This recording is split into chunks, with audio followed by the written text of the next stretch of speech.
اگر آپ لوگوں کے ساتھ یا آپ لوگوں کے جاننے والوں کے ساتھ کوئی پیرانارمل قصہ پیش آیا ہے تو ہماری ای میل آئی ڈی پر ہم سے شیئر کریں۔ بیسٹ اسٹوری کو سلیکٹ کر کے ہم اسے آپ کے کریڈٹس کے ساتھ نریٹ کریں گے۔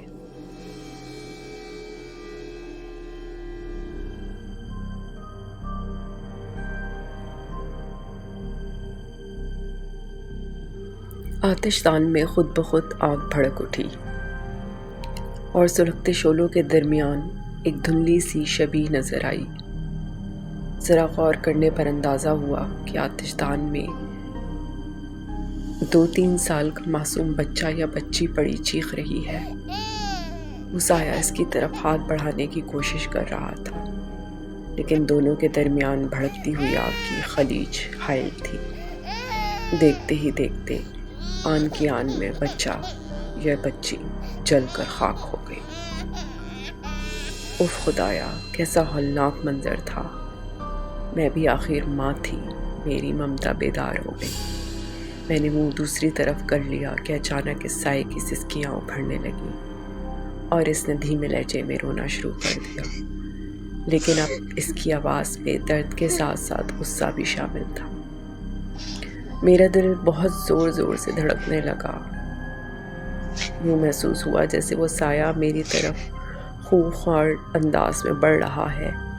میرا سر چکرانے لگا، میں وہیں چوکھٹ پہ بے ہوش ہو کر گر پڑی۔ ہوش آیا تو خود کو بستر پر پڑے ہوئے پایا۔ میرے سامنے میری حمیرہ بیٹھی تھی، جبکہ سرہانے کی طرف ڈاکٹر اسلم تھے۔ اسلم میرے شوہر کے بہت اچھے دوستوں میں سے تھے۔ حمیرہ، بیٹا یہ دوائیں انہیں پلا دینا، انشاءاللہ اللہ شفا دے گا۔ اور حمیرہ نے ان کے ہاتھ سے پرچہ تھام لیا۔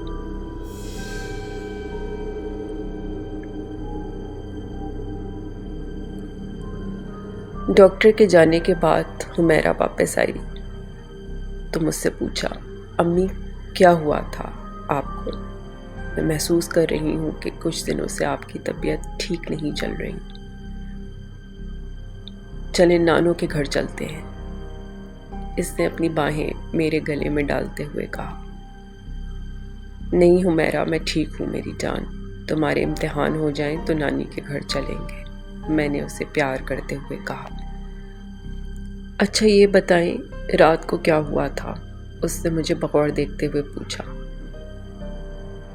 ہاں وہ کچھ نہیں، کیا ہوا تھا رات کو؟ میں نے بات بناتے ہوئے کہا۔ میں اسے بلا وجہ پریشان نہیں کرنا چاہتی تھی، ویسے بھی اس کے امتحانات ہونے والے تھے اور وہ یوں ہی خوفزدہ ہو جاتی۔ تو پھر آپ بے ہوش کیوں ہو گئی؟ میں رات کو وہاں سے گزر رہی تھی تو یوں ہی تمہارے ابو کی یاد آ گئی، بس پھر مجھے ہوش نہ رہا، میں نے بات بناتے ہوئے کہا۔ اچھا چھوڑیں، ڈاکٹر نے کہا ہے کہ آپ کو آرام کی ضرورت ہے، میں کالج چلتی ہوں، آپ آرام کریں، واپسی پر آپ کی دوائیں لے آؤں گی۔ اس نے میرے گال چوم کے باہر قدم بڑھا دیے، جبکہ مجھے ایک مرتبہ پھر سوچوں نے آن گھیرا۔ میرے ذہن میں واقعات کی ریل چلنے لگی۔ وہ سب کیا تھا جو میں نے رات کو دیکھا؟ آخر یہ سب کچھ کیا ہے؟ اس دن میں نے پکا تہیہ کر لیا تھا کہ آج ہر صورت میں اس سے حقیقت معلوم کر کے رہوں گی۔ اب میرا حوصلہ پہلے کے مقابلے میں کافی بڑھ چکا تھا اور میں نے دل میں یہ پکا ارادہ کر لیا تھا۔ خدا خدا کر کے رات ہوئی اور حمیرہ کھانا کھانے کے بعد کافی کا کپ ہاتھ میں تھامے اپنے کمرے میں چلی گئی، جبکہ میں لاؤنج میں صوفے پر بیٹھ گئی۔ وقت گزارنے کے لیے میں نے کتاب پڑھنا شروع کر دی۔ وقت گزرنے کا پتہ ہی نہ چلا اور رات کے 2 بج گئے۔ اچانک ایک کھٹکے سے میں چونک گئی اور میں نے دروازے کی چوکھٹ پر نظریں گاڑ دی۔ اسی لمحے وہ سایہ اندر داخل ہوا۔ سر تا پاؤں کالی چادر میں ملبوس کسی عورت کا سایہ بہت خوفناک دکھائی دے رہا تھا۔ اس کا چہرہ چادر میں لپٹا ہوا تھا، لیکن اس کے لمبے بالوں کی لٹیں باہر جھول رہی تھیں، جس سے اندازہ ہوتا تھا کہ اس کے بال انتہائی بے ترتیب اور بکھرے ہوئے ہیں۔ رات کے پچھلے پہر ایک خوفناک سایہ میرے سامنے تھا۔ آپ اندازہ کر سکتے ہیں کہ کتنا دہشتناک منظر ہوگا۔ بہرحال وہ معمول کے مطابق بغیر ادھر ادھر دیکھے آتش دان کی طرف بڑھنے لگی۔ میں تو جیسے اسے نظر ہی نہ آئی، اور وہ جو ہی آتش دان کے سامنے بیٹھی، میں نے ہمت کر کے دریافت کیا، کون ہو تم؟ اس نے بغیر میری طرف دیکھے کہا۔ مجھے معلوم تھا کہ تم مجھ سے یہ بات ضرور کرو گی، لیکن یہ سن لو کہ میں حمیرہ کی جان لے کر ہی رہوں گی، چاہے کچھ بھی ہو جائے۔ میں نے خوف سے جھرجھری لی اور ایک مرتبہ پھر خاموشی کے سکون کو توڑا۔ آخر کیوں؟ اس نے تمہارا کیا بگاڑا ہے؟ تم کہتی ہو اس نے میرا کیا بگاڑا ہے؟ اس نے میری طرف دیکھتے ہوئے کہا۔ اف خدایا، اس کی آنکھوں میں آگ کے انگارے دیکھ کر میں تو کیا میری روح تک لرز گئی۔ کیا بگاڑا تھا میری شمائلہ نے آفتاب احمد کا؟ کس چیز کی سزا دی تھی میری بچی کو؟ اور اس کی آنکھوں سے آنسو رواں ہو گئے۔ کچھ دیر خاموش رہی۔ اس نے اپنا سر گھٹنوں میں دے رکھا تھا۔ اچانک اس نے سر اٹھایا اور غصے سے بولی، ختم کر دوں گی، نہیں چھوڑوں گی میں اس کی نسل کو، سب کو ختم کر دوں گی، ہاں سب کو۔ اور میری طرف دیکھنے لگی جیسے ابھی مجھ پر جھپٹ پڑے گی۔ میں نے اپنی مٹھیاں مضبوطی سے بھیج لیں۔ میرے پاس حسب معمول میری تسبیح موجود تھی۔ نہ جانے کیوں رات کے اس پہر اس عجیب مخلوق سے ہم کلام ہو کر مجھے وہ خوف محسوس نہ ہوا جو عام آدمی کو ہوتا۔ میں یقین سے کہتی ہوں کہ کوئی اور ہوتا تو اس وقت اس کی روح فنا ہو چکی ہوتی۔ شاید یہ اللہ تعالیٰ کے ذکر کی بدولت تھا، یا شاید تسبیح کے ساتھ ہونے کی وجہ سے کہ میں اس سے دوبارہ گویا ہوئی۔ تم جو کوئی بھی ہو، مجھے بہت دکھی معلوم ہوتی ہو۔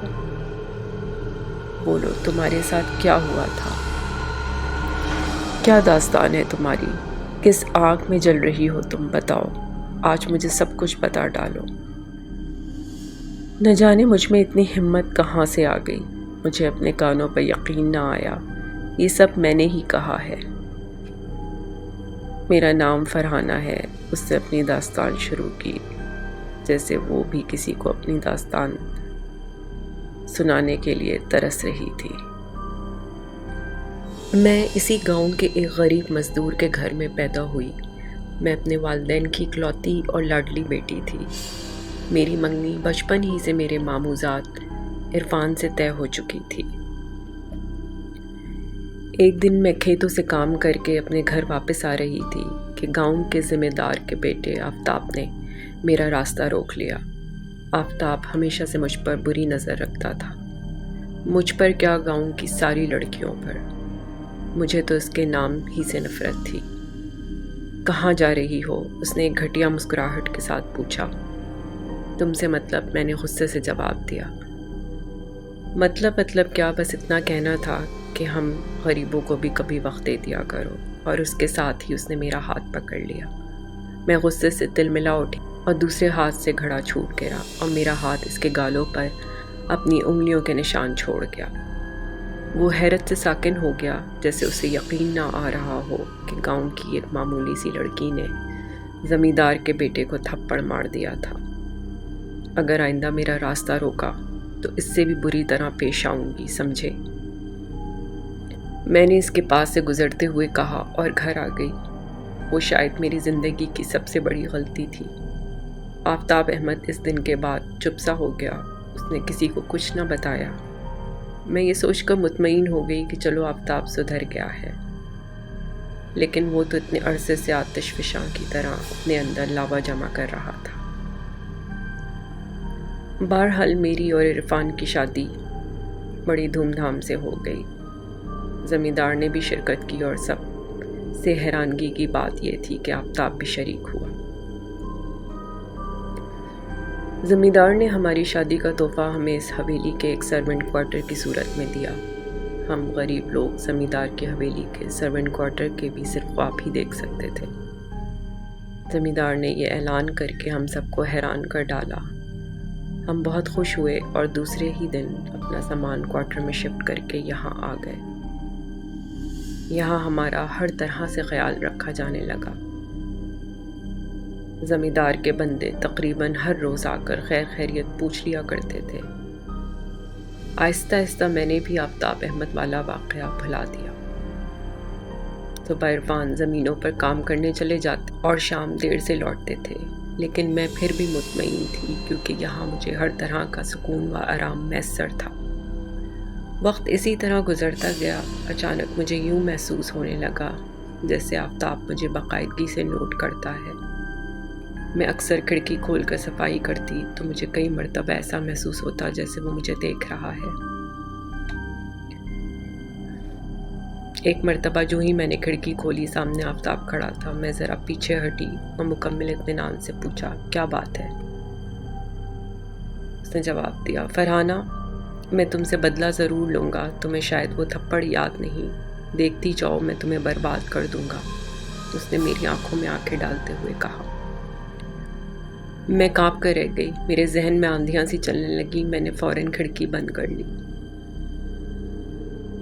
اگر آپ کو یہ سٹوری پسند آئی ہے تو پلیز لائک، سبسکرائب اور شیئر ضرور کریں، اور مجھے کمنٹس میں بتائیں کہ آپ کو اس سٹوری میں کیا اچھا لگا اور کیا نہیں۔